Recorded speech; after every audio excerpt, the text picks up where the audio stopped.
Good afternoon. Welcome back to another Team News live stream. As pointed out in the chat, we are slightly late. My fault.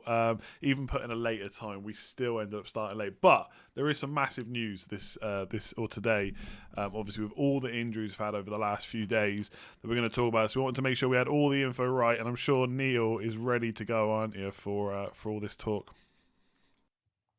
Yeah, I don't know where to start. I'm glad you're the one doing the running order because there's just been a mad hour. All the press conferences that we wanted to hear from, the managers we wanted to hear from, happened at sort of the same time, so around about 1:30. So I've just been digesting some ridiculous number of flags, and I'm sure we're going to start with one of them now.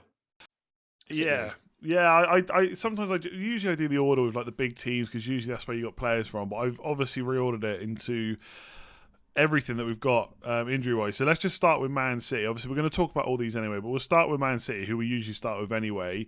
Obviously, a few key players, to be honest. One for our FPL teams was Diaz, which I guess not only do people own, but he affects the rest of the defenders too. But also, there's been lots of worry about Fernandinho and Rodri because people are panicking that Gundogan's going to play deeper. So there are a few players for Man City. How are they looking, or what did Pep say? Yeah, it's good. It's good news, I think. Certainly from an FPL perspective, I think the assets that we own, no one's going to really be bothered with Fernandinho. Although we will mention Gundogan in a sec. So he's the only one who's been added to the confirmed absentee list, which includes De Bruyne and Ake. I think De Bruyne's back in individual training now, so it might not be too far away. As for Diaz, he has trained today, so he missed out in illness in midweek with an illness. So all being good, that should be enough for him to feature this weekend. Rodri as well. Pep says he thinks he'll be fine to start at the weekend, certainly to feature after he came off against Swansea. So yeah, Diaz is obviously great, even if you're not an owner of him, as you said, because he's undoubtedly made that defence better, with the exception of that Liverpool game where he allowed Salah in behind him. And as for Rodri, of course, not a player many people's going to own. But as you said there, with Fernandinho out and him a doubt, then who was going to play in that sort of holding midfield role that those two have generally been doing this season? Gundogan, of course, is now this box-to-box number 8, which you all love. But he would be one of the obvious deputies, you think, if Rodri and Fernandinho are out.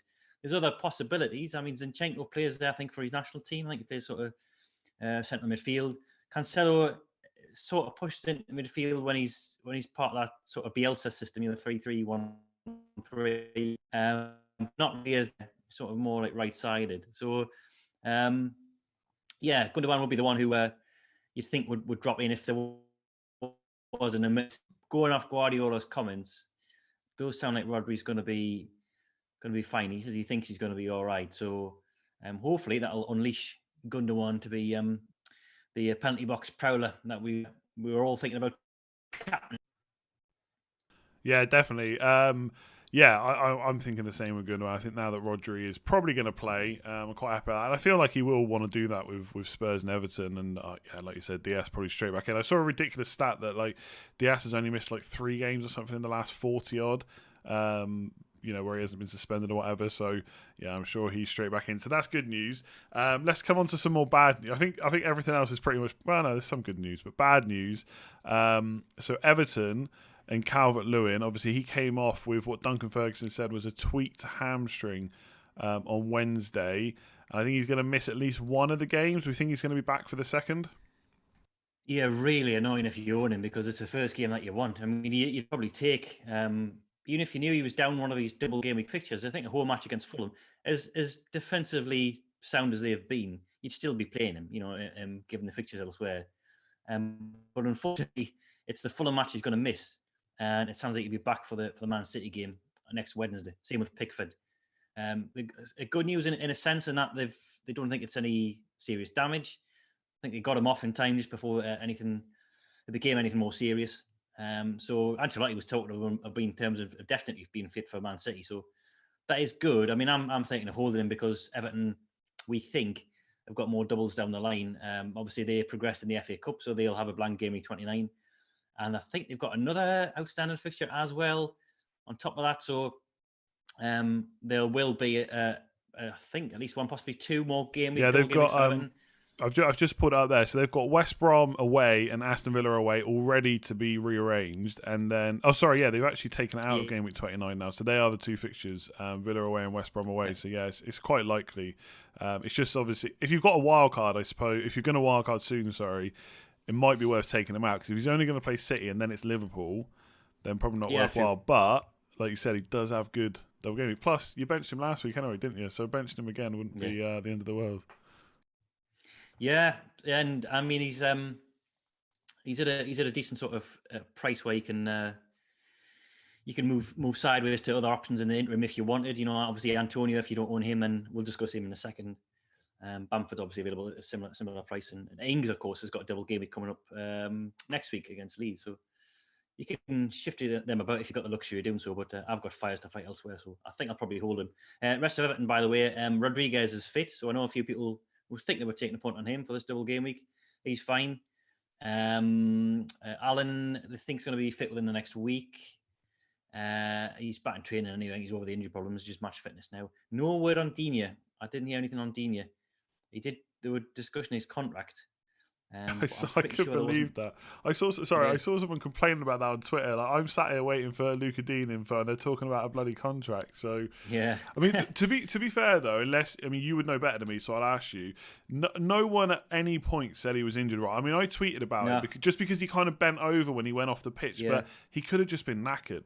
So there is actually no injury that we know of, is there? It's just kind of a bit of speculation. Nope. Wasn't discussed after the game, and I'm not even sure what the basis of the flag was, whether it was just the visual look of him coming off the pitch, because usually there's something to go off when we see flags in FPL, a quote after a match, or even something like a strapping or something like that on a touchline. But I think it was just based on the fact that he gingerly walked off the pitch, and that was it. So hopefully no news is good news, but I'll keep tabs on that because. Again, he's someone who people will be thinking about, certainly for this double game week and beyond, as I say, with the other doubles further down the line. Yeah, absolutely. We'll come on to Antonio in a second. Let's talk about Leicester first. So, horrible injury. So, James Justin obviously went stretchered off. And then we thought it was going to be possibly good news because Rodgers said he could have probably walked off. Obviously, they would. I don't know whether it was a precaution or they didn't know at the time. But now it looks like he's definitely going to miss the season, isn't he? Possibly not back until the end of the year, right? Yeah, I did suspect that Rodgers was being a bit naive. Obviously, we've seen serious knee injuries before and people walk off the pitch, and it's only become apparent later on just how grave the problem is. And it is the case with Justin. The scans come back, looks like he's damaged his ACL, and as we know, those are really long-term injuries. I think Rodgers said it would be a similar time frame to Pereira. And we also how long that was. So yeah, you talk at least 6 months. So that's the end of his season. Maybe even lucky to get back for the start of the next campaign as well. So yeah, sad end to it. Obviously to his European Championship chances, because I thought he's probably the in-form fullback of the moment in terms of the English group. And obviously as an FPL asset as well, I've had him since game week 1. He's been absolutely brilliant. I think he was second. He bows out as the second highest scoring defender in FPL at present. So what a season he's had. And yeah, I'll be moving him on this week because he's not going to be back at all this season. Just sad. Yeah, going for him. Like you said, I think from left back point of view, Chilwell, Shaw could have even played there. He's not even necessarily fighting for the right back spot. So yeah, pretty sad news. Hopefully he just comes back as good as he has been and just keeps improving. The good thing is he's still young, so there's plenty of time for him to show what he can do. Was there anything else at Leicester? Any other major concerns? Yeah, probably good news for Salah really, because Justin's been playing left back, as you say. Castagna, who's another possibility down flank, he's out still. He's going to be, I think, another week to 10 days, which leaves very little in terms of who's going to deputise. So Luke, they got this. Is it Luke Thomas? That's his first name. Yeah. Thomas is his surname anyway. Young lad who's a left back, and then they've got the opposite end of the scale, the veteran Christian Fuchs. So whoever they're going to throw in is a downgrade on Justin, no question. And of course Salah, it'll be up against that flank this weekend when Leicester play Liverpool. So if you've got him, which I don't, then you'd be a bit more confident, I think, this weekend, because Leicester's one of the tougher nuts to crack defensively. But without him, yes, they've still got Pereira, they've got Soyuncu, Evans would be that 3/4 of the back four, but it is the left flank that's looking like the weakest link. So that'll be interesting. In terms of the rest of it, I think Perez is fine, and Fofana is still a few weeks away. So as I said, Soinchu and Evans will be the centre half pairing for now. Yeah, it'd be interesting to see when Castagna actually comes back and who play. Because if Thomas was going to be there, I think it probably is a bit of a long shot. Because if Pereira and Castagna are fit, you would assume they would play. But you don't know how many times they can play Pereira at the moment. I don't know whether he's like available just to start playing week in, week out. I guess they're trying to rest him when they can. But anyway, my point is Thomas is only 4.2 million, and I've actually been looking at Leicester's fixtures. If they double in 26, it's not that bad, and the fixtures afterwards are not that bad either. So definitely, the fixtures are actually quite good. I was, after not having Justin for this long, I was actually eyeing up a move to get him in Game Week 26. So I'll definitely be. I would say keep an eye on the Leicester defence, because I think it'll still be really good even without Justin. Another injury, Antonio. So. He wasn't even in the squad at all for the FA Cup match, and I think it really did show against Man United. I mean, Man United played well, but they really missed Antonio. And I mean, the news hasn't been. I mean, it's not negative news, but it's not really massive assurances. I didn't think. Anyway, what's your thinking? Do you think he's going to start this weekend?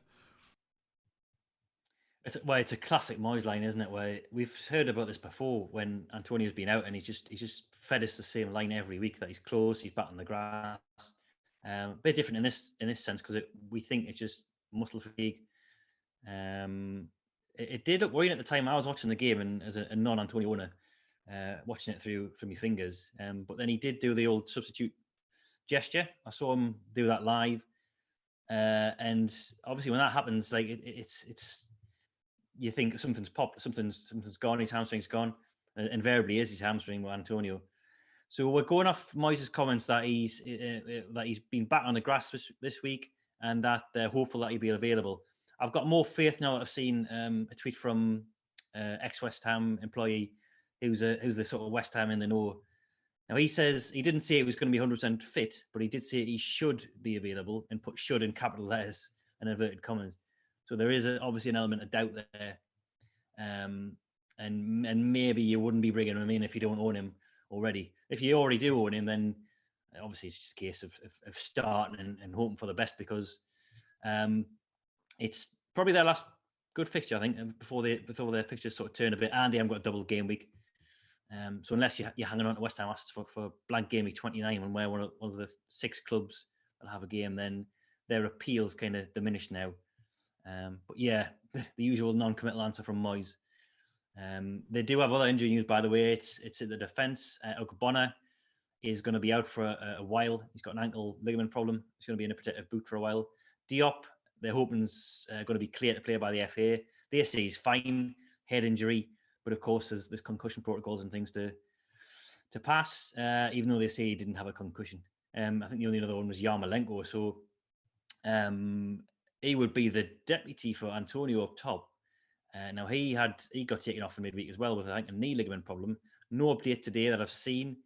So without them two, if Antonio did miss out for whatever reason, then who's going to play up top? Could be Bowen, could be Lingard. I think Moyes had mentioned that upon signing him from United, that Lingard would be able to play false nine as a 9. Yeah. Yeah, I think because when they sold Allaire at the same time, Moyes was maybe trying to save face because they didn't get a replacement and saying, "Oh, Lingard can play there, if we need him." But yeah, hopefully this discussion is all futile in Antonio's favor. Yeah, one thing I kind of forgotten as well. They are playing on Monday night as well, which doesn't necessarily mean he'll definitely be back, but it does give him a little bit of extra time to work on him. And with the substitution thing. Yeah. It was interesting. It wasn't like he didn't go on like a full sprint and then do it. It was almost like he knew he should just come up. He was about to run after the ball and just stopped himself almost. So, I mean, I'm no doctor, so I don't know if that's any better, but it's almost like he knew it was probably the right time rather than he hurt himself and then decided to come off. So, I mean, maybe I'm just an owner that really wants him to play, but yeah, we'll see. It's probably the last week in our teams anyway. Definitely is for me. Okay, we're still not done with the major news this week. So Popey, as Daichi likes to call him, obviously, I mean, that tweet from obviously the Fantasy Football Scout account, it almost came out of the blue. There was no obviously word about it. And then so he missed the FA Cup game, and then Dyche said that he had to miss it, i.e. he couldn't play, he wasn't fit, wasn't injured. Sorry, he was injured. But it looks like he's probably going to be okay. Owners should probably not worry. Yeah, he's trained as of yesterday, him and Jack Cork. So there was a bit of confusion about what they said. Burnley quoted him as saying he's recovered and available. Recovered and trained. I thought he said recovered to train, but I don't know if if we're going to quibble semantics and whether it means anything or not. But a goalkeeper back in training after whatever minor problem it was, it's not like they need to be, like fully match fit to play. So I'm sure he's absolutely fine. It just goes to show how few people listen to TalkSport among the FPL community, because I think it was an interview given earlier in the day and no one had picked up on it until I think I saw someone on our site, under the comments section, had mentioned it. And I sort of listened to it, and it was, Dyche was saying Pope had missed out in the FA Cup because of some undisclosed issue. So whatever it was, hopefully it's cleared up because he's been back in training. A bit muddy on the rest of the updates. Classic Dyche, along with the nicknames. It's the usual touch and goes. So Charlie Taylor and Robbie Brady, I think, are still touch and go, as they have been for a couple of weeks. Dyche talking about the risk versus reward thing, about whether they're 100% fit. Taylor came back and aggravated a hamstring problem against Liverpool, so they're obviously wary about him. Chris Wood, he said, was doubtful. Now, given that he was talking about Brady and Taylor as touch and go, I would assume Wood's even further down the list in terms of recovery. Brownhill might be back. Again, no one sit in from an FPL perspective, but the big news is hopefully Pope is fine. I was gutted about the Chris Wood news. I think I was one of the only people just looking out for that. I would have loved to have had him for two doubles. They're really good fixtures, so it's a bit of a shame, but I don't think I can risk playing him. Yeah, on Pipe, I did wonder if a bit of it was to kind of save face because they went out, but maybe. But yeah, we'll see. I'd even be in a position if I was thinking about bringing him in, I probably still would. I think I'm just like that non-worried about it at this point. So yeah, obviously a bit of added risk, but I don't think there's a huge amount. And I think this is the last big injury. So it's like the 16 now. Newcastle. Usually they probably wouldn't be so high up the list, but massive news for Callum Wilson. I mean, he really was the kind of shining star in that team. Maybe obviously along with Almiron recently and what's his name, St. Maximin. But yeah, out for 6 to 8 weeks, right? Yeah. Yeah, and I saw a report this morning from one of the local rags up here saying that was optimistic. 8 weeks may be optimistic for him, so he might be struggling to even get back for the closing weeks of the season. So yeah, a triple blow. Him, Manquillo and Fabian Schär are going to be out for around about the same length of time. I think 8 weeks was the figure Bruce put on it for all three. Wilson's obviously the big one from a fantasy perspective, but it obviously affects both ends of the pitch as well, because if you're batting against Newcastle, and our defence has looked ropey anyway of late. We've switched to this more attacking formation, and we're sort of Bruce seems to be trying to emulate the Kevin Keegan years with these tactics and stuff like that. But it's we're now a bit dodgy at the back, and now down Manquillo and Fabian Schär, who started in game week 23. So Lascelles and Fernandes could be back. That's the only thing. That's good news. So I think they're about 50-50 calls. But yeah, Wilson is the big one. And it's who's going to step in for him, because we haven't got anyone to replace him. Not in clinical strikers. We've got plenty of forwards. People that can play in that position but not necessarily score goals, which is what Wilson brings. Yeah, it's a bit of a crazy, because they had, that's the thing, Bruce has actually, Newcastle have actually got some pretty flairish players, I would say, and so it's surprising it took so long to try and go on the attack. I'm not saying they're Man City by any stretch, but yeah, it's been good to see recently. And you called, actually, I should say it, actually, Willock last week. You said he'll be making runs in the box, scoring goals. What did he do? Bam, scored a goal. So that was a great call. But obviously with Wilson out now, just targeting any of their players just looks a bit more risky. I don't think they were really in our thinking anyway. But yeah, Callum Wilson's a big miss. 6 to 8 weeks is massive. But let's see what they do without him. Let's see whether it's Joelinton, Carroll, or Gale, I suppose, and if they can get into our books. They do play West Brom in game week 27, so you never know. Let's come on to another team which we're not necessarily looking at for this week massively, but for next week we will be Leeds. Obviously Rodrigo's been out. I don't think he's back yet. What's the latest on Phillips as well? He's another one that could be out, right? Yeah, Bielsa said this morning that there was no definitive word on whether he's going to be fit or not. He remains a doubt at this point. As for the rest, he said that he wasn't expecting anyone back. There's a few people he doesn't think of very serious, people who aren't here in a return. I think Hernandez isn't going to be serious, but Bielsa said he wasn't expecting any of his injured players back. Phillips, of course, was a fresh concern.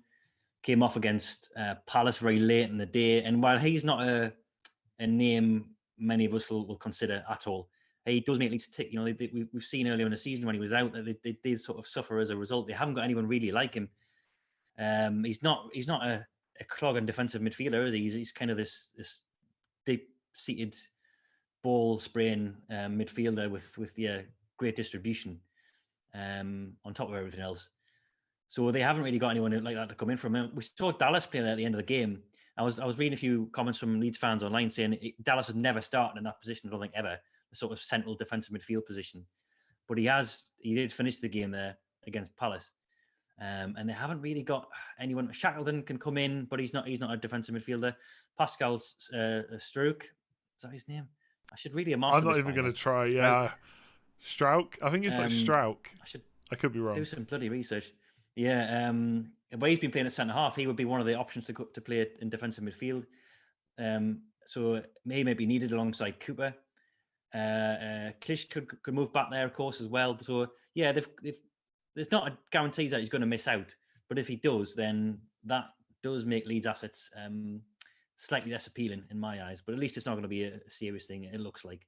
Yeah, hopefully he's definitely back for the double game. I think in football manager terms, he'd probably be a deep line playmaker who can also tackle pretty well as well, like Phillips. So yeah, he is going to be a big miss. And yeah, pronunciation of names. My hope every time someone with I won't say dodgy name because it's their name, right? But one that I can't pronounce, I just always hope they're a bit part player, so I don't have to keep the striker from Brighton, for example. I'm not even going to try, but yeah, I'm glad that he doesn't play week in, week out. Let's just say that. It took long enough to learn Milivojevic, to be honest. Okay, let's go to some of the bigger teams that we haven't talked about yet. So Liverpool, I mean, they've had loads of injuries all season. It looks like they've got another. I mean, he's not a centre-back, but he's been playing centre-back. Fabinho, who came back against Man City, is back out again. Is that right? He is, yeah. Yes. Another muscle problem, which is what he was sidelined with a few weeks ago. So yeah, he's out. They don't know how long it's going to be. The club didn't even know he's going to be back for the Champions League or the Everton game. So one of those that might roll on for a while. No one else returning, I don't think either. I think either with updates on Keita, who was nearly back, and Jota, who's another 2 or 3 weeks away from a return to full training. So it might be a month before he's considered for a first team action. So yeah, there was discussion about the new recruits. Klopp said they've had a week. They weren't in the FA Cup in midweek, so they've had a full week to work on things on the training ground because defensive issues have been a problem of late.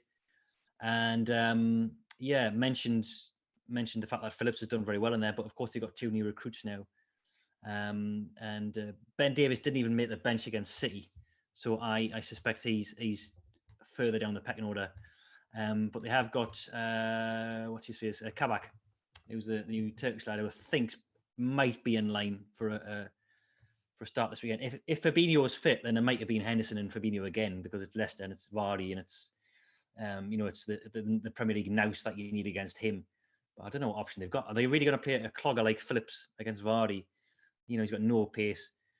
So I suspect there might be a fast track to the first team for one of the new lads, probably Kabak. Yeah, I think at some point he's just got to take He probably doesn't want to rush him straight in, but it's starting to run out of time at this point. Leicester, because I think if you look at the fixture, Leicester away, well, it's Vardy. I have to bench him there, and then Everton's no better. It's a derby. I know the fans won't be there, but still a big game. So then if he doesn't play them there, then they've got Champions League coming up. He's going to have to just play one of them, I think, at some point soon. And I don't know what to make of Liverpool right now. Obviously, that Man City game, I thought they played well for a part of that, or were on top for some of it, but then they ended up getting battered, and it's just not going right for them right now. So, yeah, we'll have to see what happens. I suspect, like you, that one of them will have to come in sooner rather than later. Get Henderson as well back out of that centre-back position once Fabinho's back too. Okay, Man United next. Don't think they've really had many key injuries. Obviously, Pogba was an issue, but I think he's going to be out for a little while, isn't he? Yeah, nice and simple. Sort of 1 in, 1 out, really. Pogba's out a few weeks, I think was the estimate from Solskjaer. and Eric Bailly's back. He's the returning centre half, but again, it probably back up to Lindelof and Maguire at the moment. I think that's it. Yeah, nice and easy. Nice job done. And Chelsea, how are they looking at the moment? Chelsea, did you say that? Sorry, Andy, I lost you. That's Yeah, Chelsea, yeah. Connection. Yeah, so Timo Werner should be absolutely fine, according to Thomas Tuchel, who we heard from this morning. He's had a dead leg in the Gameweek 23 match, but he's all right. It sounds like he's going to be absolutely fine. Christensen hasn't suffered a concussion. He came off with a headache, which I didn't know what to. We've got an injuries and bans database on our site if anyone's seen it, but I didn't really know what to put for it because it's not really illness, it's not really head injury, just had a headache. But he did get a kick to the head in the first half, apparently. I didn't say this, but he hasn't got a concussion, so he just came off with a bit of a sore head. But he's fine according to his boss. Not so good for Thiago. He's targeting a return against Southampton, so that's Gameweek 25. And Havertz as well. This game may come too soon for him, according to his manager. So again, the Southampton match might be a more realistic prospect. Although they are playing Monday night, so there were pains to point out that he's got an extra sort of 3 days to train and could make a return. But yeah, Thiago's definitely out anyway. So it'll be. It looks like the back three of 3 defenders who weren't even in the team at the start of the season: Azpilicueta, Christensen, and Rudiger. Things change so quickly, and I still a defence that I would back. I think they got 4 out of 5 clean sheets now. I think Rudiger's the only one to score against them. So yeah, looking pretty good. Just as always in FPL, something it just comes at the wrong time. They're looking like a good defence, but there's just other stuff we're all thinking about right now, which is why they'll probably get overlooked. Let's go to one I think again is going to be a bit of a simple one, which is Aston Villa. I think the 2 players he's talking about not even really of FPL interest, right? Yeah, Courtney House and Wesley back in training next week, which is not what we'll care about. But yeah, I think that's it. Just as you were, everyone's fit. Good stuff. Arsenal? Yes. So Thomas Partey's out, which is, I suppose that's good for Leeds assets if you own them, because they're playing the Emirates this weekend. So he's out. They don't know for how long. Still assessing him. Tierney as well. He's got this, I think it's a bit of a sketchy with the details. It's calling it a lower leg problem. But he's expected to be back in training next week, so he could make a return soon. But those are the 2 absentees. I don't think there's anything else beyond that. Because Aubameyang's obviously been back lately, appearing off the bench. There was a question about Martinelli about why he isn't getting game time, and Arteta was explaining that it was fitness related why he dropped out, and then he hasn't been able to return his place. A question on Pepe's form as well. He's been very good. And they will have 2 players back as well this weekend. It's Leno and Louise, who are back from suspension.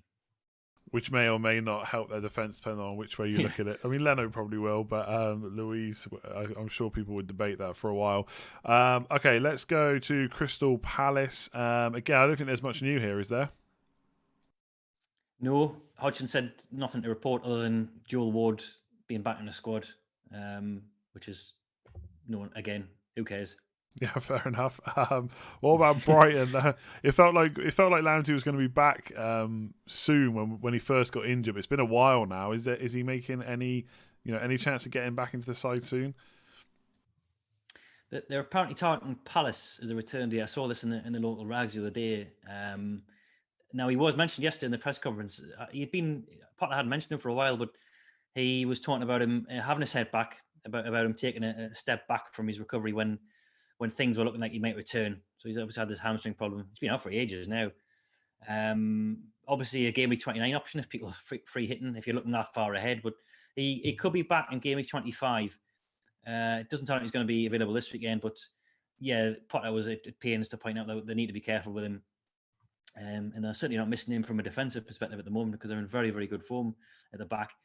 They've got Webster has been a part of that back 3, a big part of it. He is doubtful for the weekend against Villa. They didn't rule him out completely, but he's a doubt, like a 50-50 call. They're going to leave it late as possible. And of course, Solly March, we knew this already, but he's going to be out for 12 weeks. Again, he was part of that back 5. He was at the left-sided wing back. Apart from that, I think it's all good. I think Davy Prapper back in training as well. He could be back in the squad this weekend.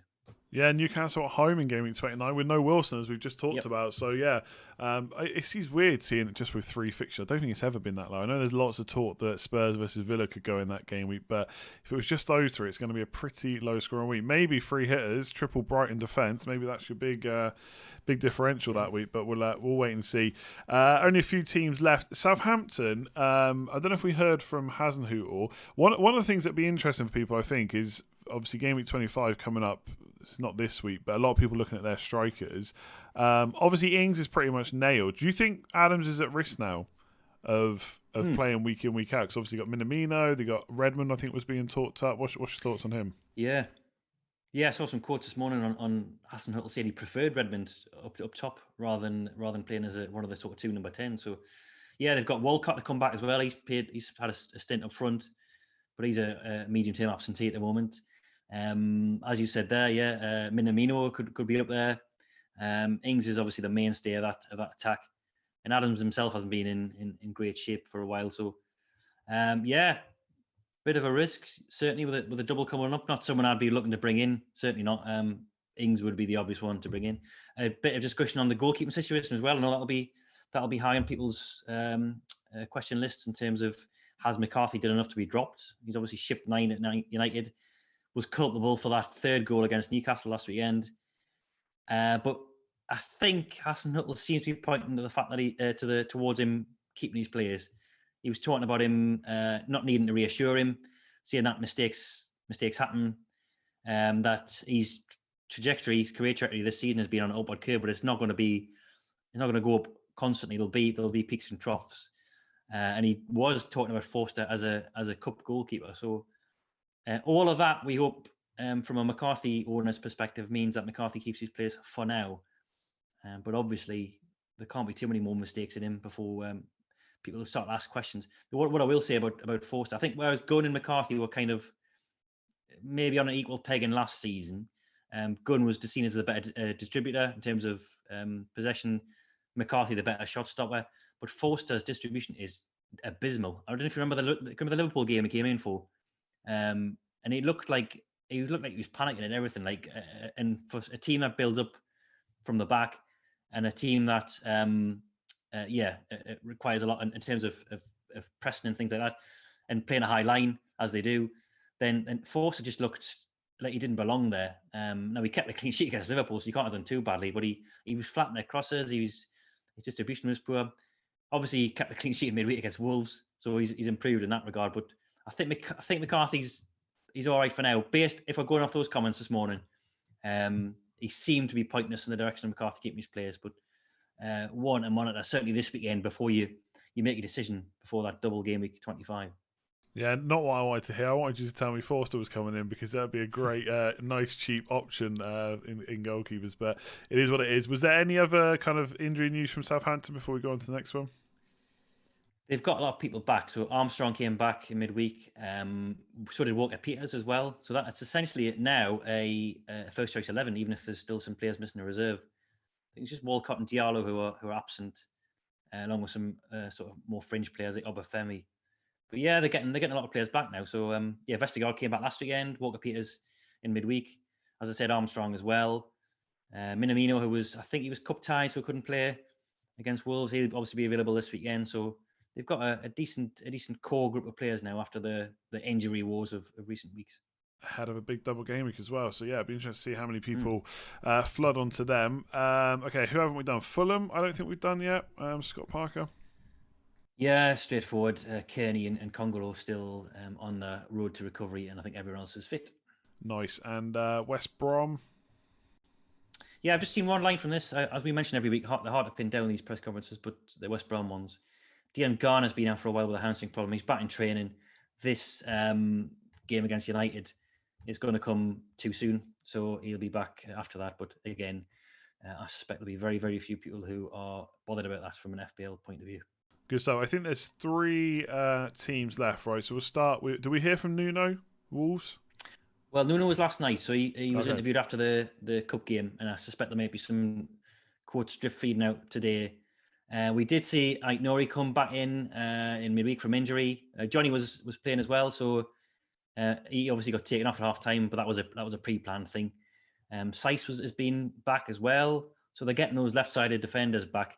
I saw a quote from Nuno saying he was confident Jimenez is going to play again this season, which obviously could be anything really, could be May. But we saw. Yeah, they were pretty dismal against Southampton, but it was a much changed front three. I think the regular front three won't start in that game, so we expect Traore, Jose, and Neto to come back in. Podence was ruled out last weekend along with Bolly. I don't think we've had any more updates on them, but again, there might be comments tonight. It's usually around about the 10:30 mark on a Friday. That's when the embargo stuff comes out. But given Santo's track record for keeping things close to his chest, I wouldn't count on it. Yeah, as always, just follow us on FF Scout on Twitter, and obviously keep an eye on the website as well. All the any new news that we don't cover here, new news, will be posted on there. Have we heard from Mourinho since the FA Cup game? Yeah, this is one I've not really dissected fully yet, but I have seen him mentioning Kane and whether he'll be all right starting against City, and he said yes. He doesn't. He thinks so. He doesn't mean any repercussions about his start last weekend against West Brom, and then he came on in midweek, didn't he, as a substitute, and obviously that game went extra time, so he probably played a bit longer than they would have liked. It was around about an hour he must have played. Yeah, scored as well. Yeah. Looked all right, and I think Mourinho was asked off the back of that whether he'll be all right to feature, and he says there shouldn't be any issues. As for the injuries, I must admit I'll have to look deeper into that, but I don't think we're expecting Reguilon or Lo Celso back. There was a bit of talk about Bale. I think a bit of bad blood, but between. No, that was either that's a relationship breaking down between those two, or that's Mourinho starting to get annoyed at the club. But it didn't sound good to me. It basically sounded like he was accusing him of needing taking a scan that he didn't really need, which he's done before at other clubs, where he said like some players want to play through the pain or whatever. I think he said that before. I don't know if it was at Spurs or maybe Man United, but. Yeah, that's not a good sign. I think Bale is done at Spurs. We'll see, but I don't think they're going to be buying him or loaning him again. But you never know. Okay, last team I think is Sheffield United. Did Chris Wilder give us anything interesting? He's up tomorrow. He's the one press conference that's going to be up tomorrow. Yeah, I think it'll be. I'm not sure the exact time, but I think it'll be the morning. If anyone's interested, it'll be. They're playing Monday night, so that's why we occasionally get press conferences on a Saturday when that happens. But it is a Saturday